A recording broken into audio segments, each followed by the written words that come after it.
పటపట high school మైదానం రంగుల ప్రపంచాన్ని తలపించింది. సిటీ కేబుల్, శ్రీచక్ర భక్తి ఛానల్ మరియు స్టార్ మా సంయుక్త ఆధ్వర్యంలో నిర్వహిస్తున్న సంక్రాంతి ముగ్గుల పోటీలు అత్యంత వైభవంగా జరిగాయి. మన సంస్కృతి సాంప్రదాయాలకు నిలువుటద్దం పట్టే ఈ వేడుకను city cable MD Potluri Saibabu జ్యోతి ప్రజ్వలన చేసి అధికారికంగా ప్రారంభించారు. మహిళలు తమ సృజనాత్మకతకు పదును పెట్టి తీర్చిదిద్దిన శోభాయమానమైన రంగవల్లులు చూపరులను మంత్రముగ్ధులను చేశాయి. తెలుగువారి అతిపెద్ద పండుగ సంక్రాంతిని పురస్కరించుకుని పటమట హైస్కూల్ మైదానం వేదికగా నిర్వహించిన ముగ్గుల పోటీలు కనువిందు చేశాయి.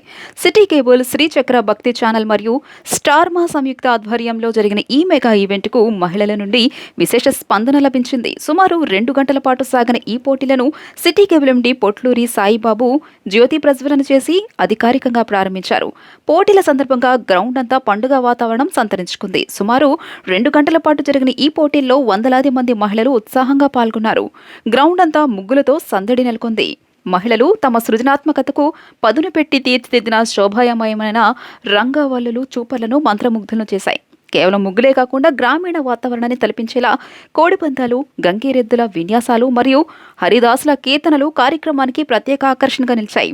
సంక్రాంతి పండుగ వారం రోజుల ముందే పటమటలో వచ్చిందా అన్నట్లుగా సందడి నెలకొంది. టీడీపీ జిల్లా అధ్యక్షురాలు గద్దె అనురాధ ఈ కార్యక్రమానికి ముఖ్య అతిథిగా విచ్చేసి పోటీల్లో ప్రతిభ కనపరిచిన విజేతలకు బహుమతులు అందజేశారు. ఈ సందర్భంగా ఆమె మాట్లాడుతూ, ఆధునిక కాలంలో మన సంప్రదాయాలు మరుగున పడిపోతున్న తరుణంలో ఇలాంటి పోటీలు నిర్వహించడం అభినందనీయమన్నారు. ముగ్గులు కేవలం అలంకారం మాత్రమే కాదని అవి మన ఇంటికి శుభాన్ని, ఆనందాన్ని తెచ్చే కళాఖండాలు అని పేర్కొన్నారు. మహిళల్లో దాగి ఉన్న సృజనాత్మకతను వెలికి తీయడానికి ఈ వేదిక ఎంతగానో ఉపయోగపడుతుందని పేర్కొన్నారు. ఆడవాళ్ళు ఇది ముగ్గులే కదా అని తీసేయటానికి ఏం లేదు. ఒక ఇంటిని దృఢంగా నిలబెట్టి ఉంచినా అది ఆడవాళ్ల పనే. అదేవిధంగా ఇవాళ బోయింగ్ విమానాలు నడిపినా ఆడవాళ్ళు నడుపుతున్నారు. అన్ని వృత్తుల్లో దేనిలో అయినా కూడా ఇవాళ రాణిస్తున్నారు అని అంటే పూర్వం మనకి దీని ద్వారా మన పెద్దలు మనకిచ్చిన ఈ సంస్కృతిని మనం ముందుకు తీసుకుని వెళ్ళటం అని చెప్పి ఈ సందర్భంగా మరి తెలియజేస్తూ, ఈ ముగ్గుల ద్వారా అంటే ఈ చుక్కల ముగ్గులు కానివ్వండి, ఇలా గీతల ముగ్గులు, ఇవాళ కేవలం ఆ ముగ్గు ప్లేస్లో చాక్ పీస్ వచ్చిందేమో కానీ ముగ్గు మాత్రం ఎవరు లేకుండా ఏ ఇల్లు కూడా ఉండదు. మరి ఆ రకంగా ఈ రోజున శాస్త్ర సాంకేతిక పరిజ్ఞానం ఎంత పెరిగినా కూడా మరి ఒకరికొకరు బంధం నెలకొల్పుకోవటానికి, కుటుంబాన్ని నిలబెట్టడానికి, ముఖ్యంగా ఈ మధ్యన అల్జీమర్స్ అనేది ఒక జబ్బు కూడా ఎక్కువగా వస్తుంది. డాక్టర్లు ఏం చెప్తున్నారంటే అల్జీమర్స్కి ఒక కాన్సన్ట్రేషన్ ఉండాలి అని చెప్పి, మరి ఈ ముగ్గు అనేది వేసేటప్పుడు తప్పకుండా కాన్సన్ట్రేషన్ ఉంటుంది, ఒక క్రమశిక్షణ అనేది ఉంటుంది. మరి ఇవన్నీ కూడా తమ పిల్లలకు నేర్పటం వల్లనే మహిళలు మరి వాళ్ళ బిడ్డలు ఇవాళ కంప్యూటర్స్ ముందు గంటలు గంటలు విదేశాలకు కూడా వెళ్ళి పనిచేస్తున్నారంటే దానికి కారణం ఆ ఓర్పు, ఆ క్రమశిక్షణ, మరి ఆ పనిచేసే విధానం, ఇవన్నీ కూడా తల్లుల ద్వారా నేర్చుకోవడం ద్వారానే సాధ్యమవుతుంది. కాబట్టి మనం ముగ్గే కదా అని తీసేయటానికి లేదు. మరి ఈ ముగ్గు ద్వారా మన సమాజం అనేది కూడా నిలబడి ఉందని చెప్పి మరొకసారి తెలియజేస్తూ, సిటీ కేబుల్ ఇంత పెద్ద ఎత్తున ముందుగానే ఈ పండుగని మరి విజయవాడకి తీసుకొచ్చేసింది. City cable MD Potluri Saibabu మాట్లాడుతూ, ప్రతి ఏటా ప్రజల అభిరుచి మేరకు ఇలాంటి సాంస్కృతిక కార్యక్రమాలు నిర్వహిస్తున్నామని, ముగ్గుల పోటీలకు వస్తున్న ఆదరణ చూస్తుంటే సంతోషంగా ఉందని అన్నారు. ప్రతి సంవత్సరం నిర్వహిస్తున్నట్టుగానే ఈ సంవత్సరం కూడా సంక్రాంతి ముగ్గుల పోటీల్ని ఈ పటమట హై స్కూల్లో నిర్వహించడం జరుగుతుంది. దీనికి ముఖ్య అతిథిగా గద్దె అనురాధ గారు రావడం జరిగింది. ఈ కార్యక్రమంలో మహిళలు ఉత్సాహంగా పాల్గొనడం జరిగింది. దీనిలో ప్రతి సంవత్సరం లాగానే ఈ సంవత్సరం కూడా సాయి ప్రాపర్టీస్, స్వాతి జ్యువెలరీ, మరియు స్టార్ మా వాళ్ళు మాకు తోడ్పాటును అందించడం జరిగింది. దీంట్లో ముఖ్యంగా ఏంటంటే మేము ఈ సంస్కృతిని అందరికీ అర్థమయ్యేటట్టు చెప్పాలనే ఉద్దేశంతోనే మన భోగి మంటలు కానీ, ఈ కోళ్ళ పందాలు కానీ, ఈ గంగిరెద్దు ఆటలు, హరిదాసులు అందరినీ ఇలా తీసుకొచ్చి అందరికీ ఇప్పుడు వచ్చే జనరేషన్కి ఇది అర్థమయ్యేటట్టు చెప్పడానికి మన సంస్కృతి ఏంటనేది ఈ కార్యక్రమం ద్వారా మేము ప్రతి సంవత్సరం చెప్పడం జరుగుతుంది. అలాగే ఈ సంవత్సరం కూడా మేము నిర్వహించడం జరిగింది. దీనికి అంతా విజయవంతం చేసిన అందరికీ కృతజ్ఞతలు తెలియజేయండి. సాయి ప్రాపర్టీస్ ఎండీ దుర్గాప్రసాద్ మరియు శ్రీ స్వాతి జ్యువెలరీ అధినేత కంట్రు కోటేశ్వరరావు మాట్లాడుతూ పండుగ వేళ ఇలాంటి మంచి కార్యక్రమంలో తాము భాగస్వాములు కావడం గర్వంగా ఉందన్నారు. 5 సంవత్సరాలుగా మాకు ఈ అవకాశం ఇస్తున్నారు. విజయవాడలో కానీ మొత్తం చాలా వ్యాపార సంస్థలు ఉన్నాయి. అదే ఈ అవకాశం మాకు మాత్రమే ఇచ్చారు. సిటీ కేబుల్ వారికి, శ్రీచక్ర ఛానల్ వారికి మేము ధన్యవాదాలు తెలుపుకుంటున్నాం. సిటీ కేబుల్ వారు నిర్వహిస్తున్నటువంటి ఈ ముగ్గులు పోటీలు ఈ పడమట హై స్కూల్లో ఈ కార్యక్రమం చాలా కనువిందుగా ఉంది. సంక్రాంతి పండుగ కంటే ముందే 10 రోజుల ముందే ఈ కార్యక్రమం నిర్వహించి ఈ పండగ వాతావరణం చాలా ఆనందదాయకంగా ఉంది. ఈ కార్యక్రమానికి విచ్చేసిన అందరికీ, ఆడవారికి, ఆడపడుచులందరికీ ధన్యవాదాలు తెలుపుకుంటూ ఈ కార్యక్రమాన్ని జయప్రదం చేయవలసింది. పోటీలో పాల్గొన్న వారందరికీ మయూరి క్యాటరర్స్ అధినేత రామకృష్ణ భోజన సౌకర్యాలు కల్పించారు. ఈ కార్యక్రమంలో స్టార్మా ప్రతినిధులు సురేష్, రామారావు, సోని, ప్రతినిధులు బాలాజీ, రంగా తదితరులు పాల్గొని కార్యక్రమాన్ని విజయవంతం చేశారు. ఆంధ్రప్రదేశ్ రాష్ట్ర రాజధాని అమరావతి సమీప గ్రామాల్లో మౌలిక వసతులు కల్పిస్తున్నామని మంత్రి నారాయణ వ్యాఖ్యానించారు. ఈ పనులు సుమారు 900 కోట్లతో జరుగుతున్నాయని వెల్లడించారు. రాజధాని నిర్మాణంతో పాటు గ్రామాలను అభివృద్ధి చేయాలని సీఎం నారా చంద్రబాబు నాయుడు చెప్పారని ప్రస్తావించారు. 6 నెలల్లోగా అన్ని గ్రామాల్లో మౌలిక వసతులు కల్పిస్తామని పేర్కొన్నారు. ల్యాండ్ పూలింగ్ సమయంలో ఇచ్చిన మాట ప్రకారం రైతులకు అన్ని హామీలు నెరవేరుస్తామని నారాయణ భరోసా కల్పించారు. ఈ విషయంలో అధైర్యపడవద్దని ధైర్యం చెప్పారు. రాజధాని గ్రామం ఐనవోలులో మంత్రి నారాయణ పర్యటించారు. సందర్భంగా మంత్రి నారాయణ ఎమ్మెల్యే శ్రవణ్ కుమార్ కు రైతులు ఘన స్వాగతం పలికారు. ఎమ్మెల్యే శ్రవణ్ కుమార్ తో కలిసి గ్రామ సభలో పాల్గొన్నారు. మంత్రి నారాయణ రాజధాని గ్రామాల అభివృద్ధిపై గ్రామస్తుల అభిప్రాయాలను తీసుకున్నారు. రాజధాని గ్రామాల్లో కోట్లాది రూపాయలతో తమ ప్రభుత్వం మౌలిక వసతుల పనులు చేపడుతోందని వెల్లడించారు. గ్రామాల్లో ఉన్న ఇతర అవసరాలను కూడా అడిగి తెలుసుకుంటున్నామని అన్నారు. గ్రామస్తులు అడుగుతున్న పలు అభివృద్ధి కార్యక్రమాలను నిర్దేశిత గడువులోగా పూర్తి చేస్తామని చెప్పుకొచ్చారు. ఒక్కొక్క గ్రామాన్ని ఎలా అభివృద్ధి చేస్తున్నామో మంత్రి నారాయణ వివరిస్తున్నారు. ఇప్పుడు విలేజ్లో 29 గ్రామాల్లో ఇన్ఫ్రాస్ట్రక్చర్ పూర్తి చేయడానికి దాదాపు 900 కోట్లతో ఎస్టిమేషన్ వేశారు. దానికి సంబంధించిన డిపిఆర్ డిజైన్లు మొత్తం ఇస్తే శాసనసభ్యులు శ్రావణ్ గారికి ఇవ్వడం జరిగింది. వారు కొన్ని చూసి సజెషన్లు కూడా చేశారు. అయినప్పటికీ మళ్ళా గ్రామాల్లో విజిట్ చేసి వాళ్ళు ఏదైనా సజెషన్స్ ఇస్తే అవి కూడా తీసుకుని మార్పులు చేర్పులు చేస్తామని ఉద్దేశం మీటింగ్ పెట్టాం. ఏదైతే డిజైన్ చేసాం ఆ డిజైన్లు ఎవరు కూడా యాక్చువల్గా అబ్జెక్షన్ ఏం పెట్టలేదు. అవన్నీ చేయమన్నారు, పర్ఫెక్ట్గా చేయమని వాళ్ళు రిక్వెస్ట్ చేశారు. ఇవన్నీ కూడా వర్షాకాలం సీజన్ వచ్చే లోపల 6 నెలల లోపల పూర్తి చేస్తామని చెప్పాం. దాంతో మరికొన్ని రిప్రజెంటేషన్ని శాసనసభ్యులకు వాళ్ళు ఇవ్వటం జరిగింది. అనేక సమస్యలు అంటే ఊరికి సంబంధించినవి చెప్పారు. వాటిలన్నిటి కూడా చేస్తామని యాక్చువల్గా చెప్పడం జరిగింది. ఇవన్నీ కూడా వీలైన తొందరలో కంప్లీట్ చేయడం జరుగుతుంది. అన్ని గ్రామాల వాళ్ళకి ఒకటే చెప్పేది, ప్రతి గ్రామానికి రెగ్యులర్గా వస్తాం. నేను శాసనసభ్యులు మిమ్మల్ని కలుస్తాం. ఏదైతే చట్ట ప్రకారం రూల్స్ ప్రకారం మనం చేసామో అవన్నీ ఖచ్చితంగా చేస్తాం. 2014-19లో మాట ఇచ్చాం. 100కి 100 రూపాయలు చేస్తూ పోలవరం ప్రాజెక్టు నిర్మాణ ప్రాంతం చుట్టుపక్కల లైడార్ సర్వే జరుగుతోందని, ఈ ప్రాంతాన్ని టూరిజం హబ్గా తీర్చిదిద్దేందుకు అవసరమైన ప్రణాళికల కోసం సర్వే చేస్తున్నామని మంత్రి నిమ్మల రామానాయుడు తెలిపారు. జనవరి 7న సీఎం చంద్రబాబు పోలవరం ప్రాజెక్టును సందర్శిస్తారని, నిర్మాణ పనులతో పాటు పర్యాటక ప్రాజెక్టు పైన సమీక్షిస్తారని చెప్పారు.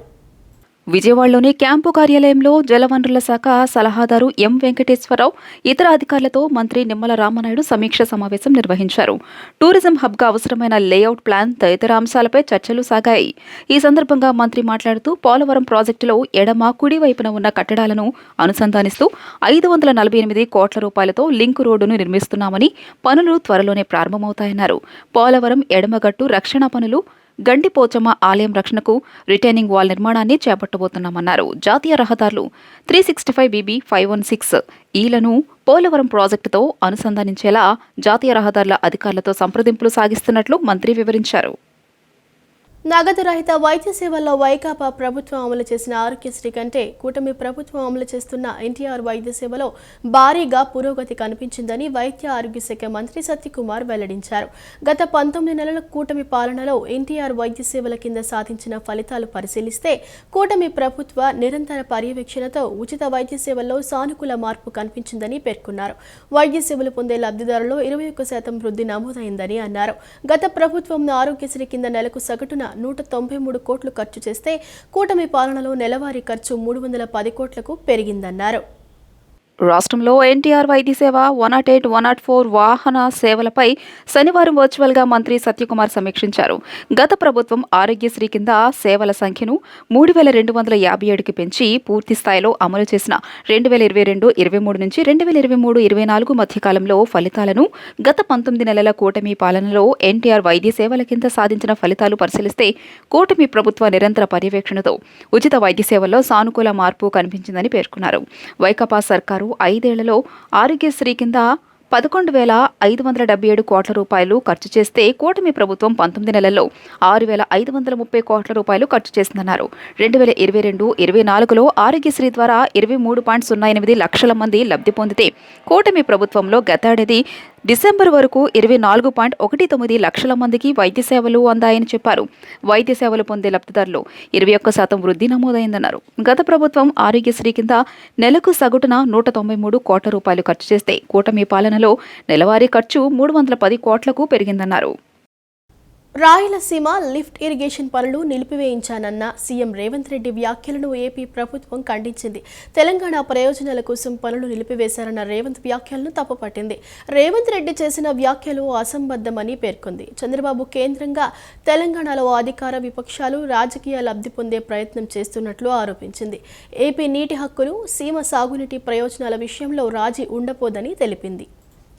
రాయలసీమ లిఫ్ట్ ఇరిగేషన్ పనులు నిలిపివేయించాలన్న సీఎం రేవంత్ రెడ్డి వ్యాఖ్యలను ఏపీ ప్రభుత్వం ఖండించింది. జగన్ హయాంలో అనుమతులు లేకుండా రాయలసీమ లిఫ్ట్ ప్రాజెక్టు పనులు చేపట్టారన్నారు. సీమకు రోజుకు 3 టీఎంసీలంటూ ప్రకటనలతో జగన్ ప్రభుత్వం పనులు చేపట్టిందన్నారు. జగన్ ప్రచారంతో లిఫ్ట్ పనులపై తెలంగాణ ప్రభుత్వం కోర్టులో కేసులు వేసిందన్నారు. కేంద్రం ఎన్జీటీతో పాటు పలుచోట్ల ఫిర్యాదు చేసిందన్నారు.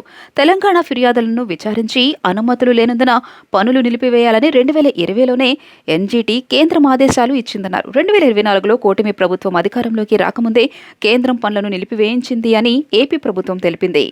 ఖాదీ గ్రామీణ పరిశ్రమల ఉత్పత్తులను ప్రోత్సహించి మహాత్మా గాంధీజీ కలలు కన్న గ్రామీణ భారతాన్ని నిర్మిద్దామని విజయవాడ ఎంపీ కేశినేని శివనాథ్ అన్నారు. 2047 నాటికి వికసిత్ భారత్ సాధించాలనే ప్రధాని మోదీ ఆశయానికి ఆంధ్రప్రదేశ్ ముఖ్యమంత్రి నారా చంద్రబాబు నాయుడు స్వర్ణాంధ్ర లక్ష్యానికి లోకల్ బ్రాండ్లను ప్రోత్సహించడం ఎంతో అవసరమని పేర్కొన్నారు. భావితరాలకు మన వారసత్వంగా ఖాదీ వస్తువులను అందించాల్సిన అవసరం ప్రతి ఒక్కరిపై ఉందన్నారు. ఇలా ప్రోత్సహించడం వల్ల తక్కువ ధరలకే నాణ్యమైన వస్తువులు లభించి వారి జీవనోపాధి అవకాశాలు మెరుగవుతాయని అన్నారు. పటమట పంటకాలువ రోడ్లోని మేరీస్టెల్ ఇండోర్ స్టేడియంలో ఖాదీ గ్రామీణ పరిశ్రమల కమిషన్ రాష్ట్ర స్థాయి ఖాదీ మహోత్సవ్ 2025-2026లో భాగంగా ఏర్పాటు చేసిన ఎగ్జిబిషన్ను విజయవాడ పార్లమెంట్ సభ్యులు కేశినేని శివనాథ్ నిన్న ప్రారంభించారు. ఈ సందర్భంగా ఎంపీ కేశినేని శివనాథ్ మాట్లాడుతూ విజయవాడలో ఏర్పాటు చేసిన ఖాదీ గ్రామీణ పరిశ్రమల ప్రదర్శనలో దేశవ్యాప్తంగా ఉన్న వివిధ రాష్ట్రాల నుండి అనేక మంది హస్తకళాకారులు మరియు పారిశ్రామికవేత్తలు తమ ఉత్పత్తులను ప్రదర్శించడానికి విజయవాడకు తరలివచ్చారన్నారు. ప్రధానమంత్రి నరేంద్ర మోదీ పిలుపునిచ్చిన మేక్ ఇన్ ఇండియా మరియు స్వదేశీ వస్తువుల వినియోగం అనే లక్ష్యాలను ప్రోత్సహించడం ఈ కార్యక్రమ ప్రధాన ఉద్దేశమని, ప్రధానమంత్రి ఉపాధి కల్పన పథకం ద్వారా ఎంతో మంది యువతీ యువకులు సబ్సిడీ లోన్లు పొంది స్వయం ఉపాధి సాధిస్తూ సొంత కాళ్లపై నిలబడడం పట్ల సంతోషం వ్యక్తం చేశారు. విజయవాడ నగర ప్రజలందరూ ఈ ఎగ్జిబిషన్ను సందర్శించి ఇక్కడి స్టాళ్లను మరియు హస్తకళాకారులను ప్రోత్సహించాలని పార్లమెంట్ సభ్యులు కేశినేని శివనాథ్ పిలుపునిచ్చారు. ఖాదీ గ్రామీణ పరిశ్రమల అభివృద్ధి ఫలాలు సామాన్యులకు అందేలా ప్రతి ఒక్కరూ తమ సహకారం అందించాలన్నారు. రాష్ట్ర అభివృద్ధికి ముఖ్యమంత్రి నారా చంద్రబాబు నాయుడు, మంత్రి నారా లోకేష్లు అహర్నిశలు పనిచేస్తున్నారన్నారు. రాష్ట్ర సంచాలకులు డాక్టర్ ఎస్ గ్రీప్ మాట్లాడుతూ ఖాదీ గ్రామీణ పరిశ్రమల కమిషన్ భారత ప్రభుత్వం సంయుక్త ఆధ్వర్యంలో పీఎంఈజీపీ ఖాదీ మార్కెటింగ్ రాష్ట్ర స్థాయి సంయుక్త మార్కెటింగ్ ఎగ్జిబిషన్ను ప్రారంభించడం జరిగిందన్నారు. ఈ ఎగ్జిబిషన్ 10 రోజుల పాటు నగర ప్రజలకు అందుబాటులో ఉంటుందన్నారు. ఖాదీ విలేజ్ ఇండస్ట్రీస్ కమిషన్ ఏర్పాటు చేసిన ఎగ్జిబిషన్ను నగర ప్రజలు సందర్శించి కొనుగోలు చేయాలన్నారు. దేశవ్యాప్తంగా వివిధ రాష్ట్రాల నుండి వచ్చిన కళాకారులచే 100కు పైగా స్టాళ్లు ఏర్పాటు చేశామన్నారు. ఖాదీ గ్రామీణ పరిశ్రమల కమిషన్ సహాయ సంచాలకుల ఆర్ఎల్ఎన్ మూర్తి మాట్లాడుతూ ఖాదీ గ్రామీణ పరిశ్రమలు prime minister employment guarantee generation programme కింద తయారైన ఉత్పత్తులకు ఎగ్జిబిషన్లో మార్కెటింగ్ సౌకర్యం కల్పించడం జరుగుతుందన్నారు. దేశంలో ఉన్న రకరకాల ఖాదీ పరిశ్రమల నుంచి అన్ని దేశం నలుమూలల నుంచి అందరూ ఇక్కడ ఎగ్జిబిషన్కి వచ్చి వాళ్ళ ప్రోడక్ట్ని డిస్ప్లే చేసి ఈ 10 రోజులు విజయవాడ నగర వాసులకి దేశ విదేశాలకి ఎక్స్పోర్ట్ అయ్యే విధంగా ఉండే ఖాదీ మెటీరియల్ ని ఇక్కడ మనకు అందుబాటులో ఉంచారు. తప్పకుండా ఇవాళ ప్రధానమంత్రి గారు ఒకటే చెప్తున్నారు, మేక్ ఇన్ ఇండియా. అంతేకాకుండా మొన్న ఈ మధ్య ఆయన వాడే ఒకటే పదం, స్వదేశీ వస్తువులను వాడండి. ఈ స్వదేశీ వస్తువులను వాడే కార్యక్రమంలో భాగంగా ఈ ఖాదీ ఇండస్ట్రీస్ చక్కగా పెరగాలి. ఇవాళ ఏఐసి ఆధ్వర్యంలో జియో ట్యాగింగ్ కూడా కొన్ని సంస్థలకు చేశారు. మార్కెటింగ్ కూడా చాలా ఫెసిలిటీస్ చూపిస్తున్నారు. ముఖ్యంగా పిఎంఈజీపీలో ఎంతో మంది యువ పారిశ్రామికవేత్తలకి లోన్లు వచ్చి, సబ్సిడీ లోన్లు వచ్చి వాళ్ళు సొంతగా తమ కాళ్ళ మీద తాము నిలబడేటట్టు చేస్తున్న మనం రేపు రాబోయే కాలంలో 2047 వికసిత్ భారత్ నరేంద్ర మోడీ గారి ఆధ్వర్యంలో వికసిత్ భారత్ రాష్ట్ర ముఖ్యమంత్రి చంద్రబాబు నాయుడు గారి ఆధ్వర్యంలో స్వర్ణాంధ్రప్రదేశ్ సాధించాలంటే లోకల్ బ్రాండ్స్ డెవలప్ అవ్వాలి. డిజిటల్ అరెస్టు, పెట్టుబడుల మోసాలు ఎక్కువగా జరుగుతున్నాయని, వీటిని కట్టడి చేసేందుకు బ్యాంకర్లు సహకరించాలని పోలీస్ కమిషనర్ ఎస్వి రాజశేఖర్ బాబు కోరారు. నేరగాళ్లు సీనియర్ సిటిజన్లను లక్ష్యంగా చేసుకుని మోసాలకు పాల్పడుతున్నారని, దీనిపై నిశిత పరిశీలన అవసరమని పేర్కొన్నారు. ప్రజలకు అవగాహన కల్పించడం, ఏ ఒక్కరూ సైబర్ నేరాల బారిన పడకుండా ఉండాలనే లక్ష్యంతో ఎన్టీఆర్ జిల్లా పోలీసులు చేపట్టిన సైబర్ సురక్షపై శనివారం సిపి కార్యాలయంలో బ్యాంకు ఉన్నతాధికారులతో ఆయన సమీక్ష నిర్వహించారు. తీసుకోవాల్సిన జాగ్రత్తలపై చర్చించారు. నేరగాళ్లు సీనియర్ సిటిజన్లను లక్ష్యంగా చేసుకుని మోసాలకు పాల్పడుతున్నారని, దీనిపై నిశిత పరిశీలన అవసరమని పేర్కొన్నారు. Cyber crime awareness and prevention portal website రూపొందించినట్లు తెలియజేశారు. ఇందులో 5 ప్రశ్నలతో కూడిన ప్రశ్నావళి ఉంటుందని చెప్పారు. ఏఐ సాంకేతికతతో పనిచేసే ఈ సైట్ నగదు జమ చేసేందుకు వచ్చిన ఖాతాదారుల నుంచి సంతృప్తికరమైన సమాధానాలను రాబడుతుందని, ఆ తర్వాతే నగదు బదలాయించాలని సూచించారు. నగదు బదిలీ చేయమని ఎవరైనా బ్యాంకుకు వస్తే వారిని నిశితంగా గమనించాలని కోరారు. 50,000 రూపాయలు దాటి నగదు బదిలీ చేసేందుకు వస్తే తప్పనిసరిగా సదరు పోర్టల్లో ఉన్న ప్రశ్నలను చదివించాలని సూచించారు. ఎవరైనా కంగారుగా ఉంటే వారితో మాట్లాడి స్థిమితపడేలా చేసి తర్వాత వారి వివరాలు సేకరించాలని కోరారు. పెద్ద మొత్తంలో జమ చేసేందుకు వచ్చిన వారు ఎవరైనా సహకరించకపోతే తక్షణం పోలీసులకు సమాచారం అందించాలని కోరారు. ఖాతా వివరాలు తెలుసుకోకుండానే సైబర్ నేరగాళ్లు చెప్పిన ఖాతాలకు నగదు జమ చేసేందుకు వస్తారని చెప్పారు. కొందరు బంధువులకు పంపుతున్నామంటూ బుకాయిస్తారని, ఖాతాదారుడి పేరు, ఎక్కడ ఉంటారో ప్రశ్నిస్తే సరైన సమాధానం చెప్పలేరని, తద్వారా అసలు విషయం గుర్తించవచ్చన్నారు. ఇంద్రకీలాద్రిపై దుర్గామల్లేశ్వర స్వామి దేవస్థానంలో హుండీల్లో భక్తులు సమర్పించిన కానుకలను శనివారం లెక్కించారు. మహామండపం 6వ అంతస్తులో EO senior Naik, chairman Borra Radhakrishna, పాలక మండలి సభ్యులు, దేవాదాయ శాఖ అధికారులు, ఏఈఓలు, ఆలయ సిబ్బంది, ఎస్పీఎఫ్ 1 టౌన్ పోలీసు సిబ్బంది, అమ్మవారి సేవాదారులు ఈ లెక్కింపులో పాల్గొన్నారు. 3,06,65,228 ఆదాయం లభించింది. అలాగే 341 గ్రాముల బంగారం, 3 కిలోల 586 గ్రాముల వెండి ఆన్లైన్ హుండీ ద్వారా 21 రోజులకు 1,13,085 లభించాయి.